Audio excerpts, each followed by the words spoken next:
watched science fiction stories and movies sometime in your life? All of us have grown watching Star Trek, Terminator, Men in Black, and our own stylish Indian. We understand what science fiction is. So we are typically captivated by the creative imagination of the creators of the science fiction in the way they portray the future in terms of technology. The dwelling units, the transporting mechanisms, the communication devices, everything kind of shows the creative power of the human beings of today. But have you ever looked at how these science fiction creators portray the way our future generation is going to think and act? Will our future generation, 100 years from now, will they think and act in any way different from the way we think and act now? This is the question I wanted to explore today by sharing with you my thoughts on this science fiction movie which I watched. The name of the movie is Hunger Games. And the story is set in North America, sometime in the distant future, when there is a capital which is a powerful metropolis that rules over 13 districts. The districts had rebelled against this capital, and they had been defeated. The rebellion has been quelled. But in order to keep the districts in check, the capital has a strange practice every year. So they go to every district and bring two teenagers, a boy and a girl, through a lottery system. And they do this in all the 13 districts and bring this 26 youngsters to the capital. They transport them to the capital and then make them play what is called the Hunger Games. The Hunger Games itself is televised nationally, just like the way the reality shows like Big Boss is televised today.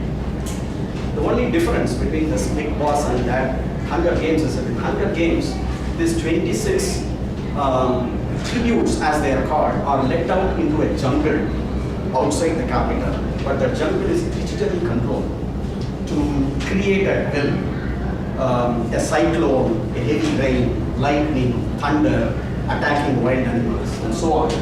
And food is placed at random in this jungle by drones, and very limited food. And this 26 youths are made to fight to death until one survivor emerges to complete the game. Now, Katniss Everdeen, the heroine, is one of the teenage girls among these 26 participants. She's a brilliant archer, and she shows a lot of courage in fighting bigger players, as well as she shows a lot of compassion in protecting weaker players in this game, though everyone is out to kill each other. And she wins the hearts of millions of viewers who are watching this game nationally. At the end, in an act of defiance, she and one more person, who are the only two left finally, all others are dead, she stands up against the government and says, I'm not going to fight this person. Instead, I will drink poison. He is also ready to do that. We will just drink poison and kill ourselves rather than fight and kill each other. The game organizers stop the game and let these two people go because they know that Katniss has become very popular and they don't want to see anything happening to her and her colleague. Now, when I watched this movie at the end, I was really captivated by the brilliance of the plot, the way they portrayed the future in terms of technology and everything.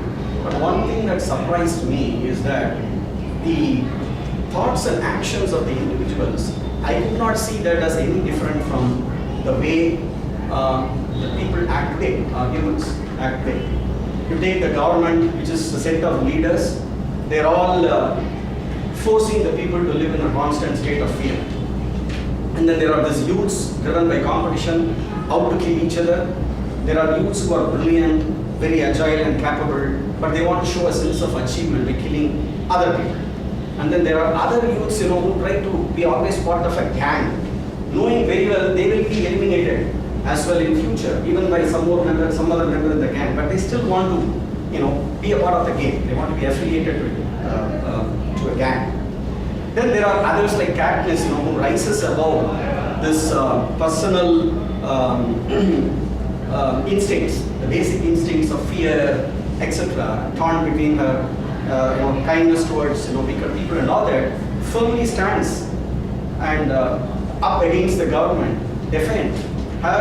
This little girl's act of defiance was like the small light, that dispelled the darkness of fear in the hearts of all the people in the nation. Now, if you look at all this technology advancements in the last 100 years, and that's going to happen in the next 50 years, they're all great, fascinates us. But I don't see the basic fundamental values of humans any different. We portray the same range of thoughts and actions in the world today. Like Katniss Everdeen, we don't have a choice but to jump and play in the game of life in whatever field that we choose to play. And we are driven by three fundamental motives, which is the motive of achievement. Achieve something personally so that I feel proud about it. Or the motive of affiliation, which is like the motive to kind of being liked by people around us, and the motive of power, which is like to influence the minds of other people around us, either for selfish or unselfish use. So if you look at Teresa, you'll be surprised to say if I say that she has a very high power motive, but her power motive is driven by some unselfish end. Same with Gandhiji. Same with the creator of Apple, Steve Jobs. And same with Hitler and so on. So the mixture of this achievement, affiliation, and power motives in us will define who our character is, what our character is, how we want. You decide what proportion of each one of them you want to have. Thank you.